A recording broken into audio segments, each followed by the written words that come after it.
আসসালামু আলাইকুম ভিউয়ার্স, একিটেক 51 চ্যানেলের পক্ষ থেকে আপনাদের সবাইকে স্বাগত জানাচ্ছি। আমি এহসান কবির।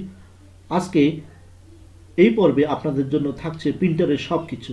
এক ভিডিওতে আপনারা প্রিন্টারের সব কিছু জানতে পারবেন। প্রিন্টার দিয়ে কিভাবে প্রিন্ট করবেন, কিভাবে প্রিন্টারের সফটওয়্যার ইনস্টল করবেন, কিভাবে প্রিন্টার সেট করবেন। তো দেখতে থাকুন সবাই শেষ পর্যন্ত। ভিউয়ার্স, বাজারে বিভিন্ন ব্র্যান্ডের দুই ধরনের প্রিন্টার পাওয়া যায়। একটি লেজার প্রিন্টার আর একটি হচ্ছে ডট প্রিন্টার। তো এই প্রিন্টারগুলোর সফটওয়্যার ইনস্টল পদ্ধতি এবং সেটিং পদ্ধতি এবং এদের কার্যক্রম একই একই ধরনের। কম্পিউটারে প্রিন্ট পদ্ধতি প্রায় সেম ধরনের। তো আমি একটি ডট প্রিন্টার নিয়ে আপনাদের সাথে আজকে বিষয়গুলো তুলে ধরব। তো আমি যে বিষয়গুলো আপনাদের সম্মুখে উপস্থাপন করবো সেটি হচ্ছে একটি প্রিন্টারকে প্রথমেই কিভাবে কেবলগুলোর সাথে সেট করতে হয়, কিভাবে প্রিন্টারের সিডি বা সফটওয়্যার ইনস্টল করতে হয় এবং কিভাবে কম্পিউটারে প্রিন্টারের সাহায্যে প্রিন্ট করা হয়, কোনো ডকুমেন্ট বা কোনো পেজ প্রিন্ট করা হয়, এই বিষয়গুলো আপনাদেরকে তুলে ধরবো।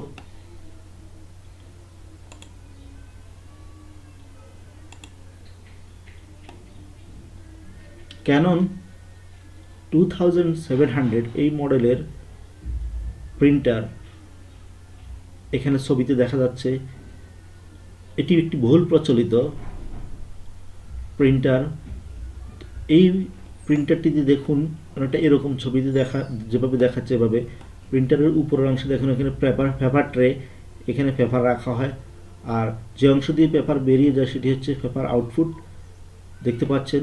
আর প্রিন্টারের সাথে দুইটি কেবল সংযুক্ত থাকে। একটি হচ্ছে ইউএসবি কেবল, এটি এক প্রান্ত প্রিন্টারের পিছনে একটি জ্যাক আছে, ওই জ্যাকের সাথে যুক্ত। অন্য প্রান্ত ইউএসবি পোর্টের মাধ্যমে কম্পিউটারের সাথে যুক্ত থাকে। অন্য একটি কেবল হচ্ছে পাওয়ার কেবল, এটি এক প্রান্ত প্রিন্টারের সামনে থেকে প্রিন্টারের বাম পাশে একটি জ্যাক আছে, জ্যাকের সাথে যুক্ত থাকে। অন্য প্রান্ত কম্পিউটারের পাওয়ারের সাথে অর্থাৎ বিদ্যুতের সাথে যুক্ত থাকে। ঠিক এইভাবে ইউএসবি কেবলটা যুক্ত হয় প্রিন্টারের সাথে। অন্য প্রান্ত কম্পিউটারের সাথে যুক্ত থাকে, কম্পিউটার ইউএসবি পোর্টের সাথে, যে কোনো পোর্টের সাথে। পাওয়ার কেবলটা এরকম একটা জ্যাক থাকে প্রিন্টারের, তার সাথে যুক্ত হয়। অন্য প্রান্ত বিদ্যুতের সংযোগের সাথে যুক্ত থাকে। কেবলগুলো সংযোগ করার পর প্রিন্টারের উপরে এখানে একটি পাওয়ার বাটন আছে, দেখুন। এই পাওয়ার বাটনটাকে অন করে নিতে হবে। অন করার পরও কিন্তু যদি কম্পিউটারে সিডি বা সফটওয়্যার ইনস্টল করা না থাকে প্রিন্টার কাজ করবে না। তো আমাদেরকে সিডি বা সফটওয়্যার ইনস্টল করে নিতে হবে। এরকম প্রিন্টারের সাথে এরকম একটা সিডি দেওয়া থাকে। এই সিডিটা সিডি ড্রাইভে প্রবেশ করিয়ে তারপর সেটা ইনস্টল করতে হয়। তো আমি ইনস্টল প্রক্রিয়াটা একটু সময় সাপেক্ষ ব্যাপার, আমি এটাকে দ্রুত টেনে আপনাদের জন্য উপস্থাপন করছি। আপনারা সবাই শেষ পর্যন্ত ধৈর্য ধরে ভিডিওটা দেখবেন, তাহলে সব কিছু বুঝতে পারবেন। আর আপনারা যারা এখনও আমার চ্যানেলটি সাবস্ক্রাইব করেননি, সাবস্ক্রাইব করে নেবেন।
ভিউয়ার্স, ইনস্টলেশনের শেষ পর্যায়ে আমরা চলে এসেছি। এখন এই মুহূর্তে আমাদেরকে দেখতে হবে প্রিন্টারের সাথে কম্পিউটারের কানেকশন ঠিক আছে কিনা, এবং যদি সব কিছু ঠিক থাকে তবে আমরা একটি পেপার দিয়ে পাওয়ার বাটন অন করে আমাদের কম্পিউটারের প্রিন্ট পেজ বের করতে হবে, টেস্ট পেজ বের করতে হবে।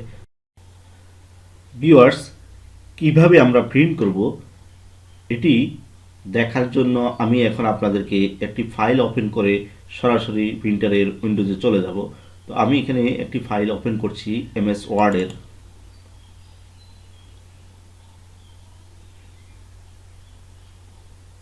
হ্যাঁ, এমএস ওয়ার্ডের এই ফাইলটি এখন আমি এই পেজটি প্রিন্ট করব। প্রিন্ট করার জন্য প্রথমে আমাকে যে কাজটি করতে হবে, আমি প্রিন্ট অপশানে যাব।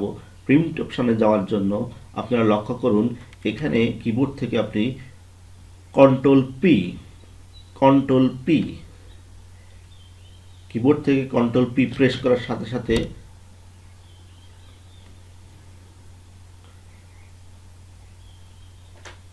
প্রিন্ট অপশান কম্পিউটারে চলে আসবে। কম্পিউটারে প্রিন্টের যে উইন্ডোজটা আসলো, এখান থেকে আমরা প্রিন্টের যাবতীয় সেটিংটা করে নেব। এবং আপনি চাইলে আপনার কম্পিউটারে যদি টুল আইকন সেটটা করা থাকে প্রিন্টের, সেক্ষেত্রে আপনি টুল থেকেও আসতে পারেন।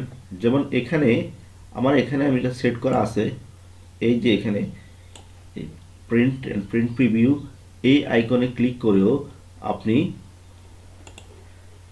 চাইলে প্রিন্ট অপশানে যেতে পারেন।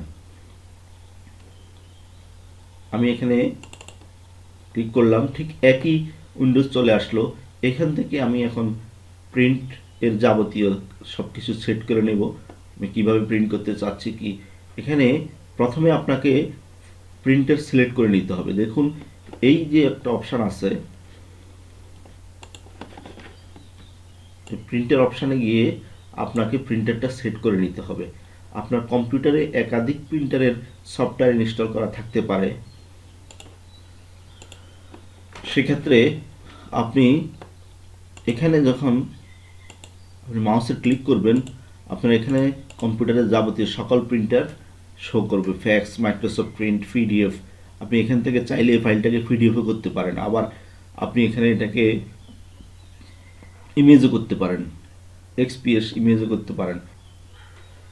আমরা এখানে আজকে ক্যানন আইপি 2700 সিরিজ এই প্রিন্টারটিকে আমরা সিলেক্ট করব, আমরা এটা দিয়েই কাজ করব। আপনার কম্পিউটারে যদি অন্য কোনো প্রিন্টারও ইনস্টল করা থাকে, সেক্ষেত্রে যদি অন্যটা সিলেক্ট করা থাকে, সেক্ষেত্রে আপনি এটাকে প্রথমে কাঙ্ক্ষিত প্রিন্টারটাকে সিলেক্ট করে নিতে হবে। এরপর আপনি আসুন এখানে আপনাকে কয়েকটা সেটিং আছে, আপনি কি ধরনের ব্যাপারে আপনি প্রিন্ট করবেন, তারপরে কোন কোন ফেজ প্রিন্ট করবেন, সেটা এখানে বিস্তারিত। প্রিন্টারের সেটিংয়ে যেতে হলে আপনাকে এখানে ফেজ সেটআপ যেতে হলে ফেজ সেটআপে যাবেন। আর প্রিন্টার প্রপার্টিজে গেলে আর ব্যাপক সেটিং চলে আসবে। এখান থেকে আপনি চাইলে আপনি প্রিন্টারের যাবতীয় সব কিছু সেট করে নেবেন। যেমন আপনি লাস্ট পেজ থেকে প্রিন্ট দিবেন, প্রিন্ট ফ্রম লাস্ট পেজ এখানে সিলেক্ট করবেন। আপনি দ্রুত প্রিন্ট দিবেন, এই অপশানে যেতে হলে আপনাকে ফার্স্ট সিলেক্ট করতে হবে। তারপর আপনাকে যদি আপনি উভয় পৃষ্ঠা যদি প্রিন্ট দিতে চান, সেক্ষেত্রে ডুপ্লেক্স প্রিন্টিং এই অপশানটাকে ক্লিক দিতে হবে, এই অপশানে ক্লিক দিতে হবে। আপনি দ্রুত প্রিন্ট করতে চাইলে ডুপ্লেক্স প্রিন্টিং এই অপশানে ক্লিক দিতে হবে। এছাড়াও আপনি এখান থেকে চাইলে পেজ সেটআপও ঠিক করতে পারেন। ওই প্রথম পেজ থেকেও পেজ সেটআপে যেতে পারেন, এখানেও আপনি এখান থেকেও পেজ সেটআপে যেতে পারেন। পেজ সেটআপে যখন আপনি ক্লিক করবেন, এখানে পেজ সেটআপ আপনি এখান থেকে ঠিক করে নিতে পারবেন। আপনি বর্ডার কত চান, তারপরে পেজ লেআউট কীভাবে চান, যাবতীয় সব কিছু এখানে সেট করে আপনি এখানে ওকে দেবেন। ওকে দেওয়ার পর আমার সেটিংটা সব ঠিক হয়ে গেল। এখন আপনি কোন কোন পেজটা আপনি প্রিন্ট দিতে চান, আপনি যদি একটা ফাইলে আপনি সবগুলো পেজ যদি প্রিন্ট দিতে চান, তাহলে আপনাকে অল পেজ এখানে সিলেক্ট করা আছে, অল পেজ। সেক্ষেত্রে আপনার পুরো ফাইলটা প্রিন্ট হয়ে যাবে। আর যদি আপনি নির্দিষ্ট কিছু পেজ, আপনি নির্দিষ্ট 1 থেকে 5 পেজ আপনি প্রিন্ট দিতে চান, সেক্ষেত্রে আপনাকে 1 থেকে 5 এভাবে আপনি সিলেক্ট করবেন। আর যদি আপনি 3টা পেজ একত্রে না, সেক্ষেত্রে আপনি যেমন 2 নম্বর পেজ কমা দিবেন, তারপর 5 নম্বর পেজ, 7 নম্বর পেজ, এভাবে কমা দিয়ে দিয়ে আপনাকে পেজগুলো সিলেক্ট করে নিতে হবে। এখানে লক্ষ্য করুন, আপনি যতগুলো পেজ আপনি সিলেক্ট করলেন, যতগুলো পেজ সম্পূর্ণ ফাইলের, ধরেন 10টা পেজ আছে, 10টা পেজ আপনি প্রিন্ট দিবেন, অথবা 3টা পেজ প্রিন্ট দিবেন, অথবা একটা পেজ প্রিন্ট দিবেন, অথবা কারেন্ট পেজ প্রিন্ট দিবেন, সেক্ষেত্রে আপনি পেজগুলো উল্লেখ করে সেক্ষেত্রে কত কপি চাচ্ছেন আপনি, এই কত কপি, কত সংখ্যক কপি, পেজগুলোর কত সংখ্যক কপি, অনেক সময় দেখা যায় 2 কপি, 3 কপি, 10 কপি প্রিন্ট দিতে একই পেজে, সেক্ষেত্রে আপনাকে এই কপি অপশানে আসতে হবে, কত কপি আপনি চাচ্ছেন, সেক্ষেত্রে এই কপিতে আপনি সিলেক্ট করে দিবেন, সংখ্যাটা সিলেক্ট করে দিতে হবে আপনাকে এখানে। আপনি এখান থেকে চাইলে হাতে এবং কম্পিউটারে ম্যানুয়ালি লিখে দিতে পারেন কিবোর্ড থেকে, অথবা এখানে স্ক্রল করে করেও আপনি চলে যেতে পারেন। আপনি কত কপি, কপির সংখ্যাটা এখানে মেনশন করে দেবেন। এরপর আপনি যাবতীয় সকল যখন সেটিং শেষ হয়ে যাবে, তখন আপনি প্রিন্ট অপশানে ক্লিক করবেন। প্রিন্ট অপশানে ক্লিক করার সাথে সাথে আপনার প্রিন্ট হয়ে যাবে, প্রিন্ট হয়ে যাবে। আমার এখানে প্রিন্টারটা এখন অফলাইনে আছে, আমি কানেকশন দিই না, এর জন্য প্রিন্ট হচ্ছে না। তো আশা করি আপনারা প্রিন্ট কিভাবে করতে হয়, প্রিন্টার কিভাবে সেটিং করতে হয়, এই বিষয়গুলো বিস্তারিতভাবে বুঝতে পেরেছেন। এরপর আপনাদের প্রিন্টারের বিষয়ে আর কোনো সমস্যা থাকবে না বলে আমি আশা করছি। ধন্যবাদ সবাইকে।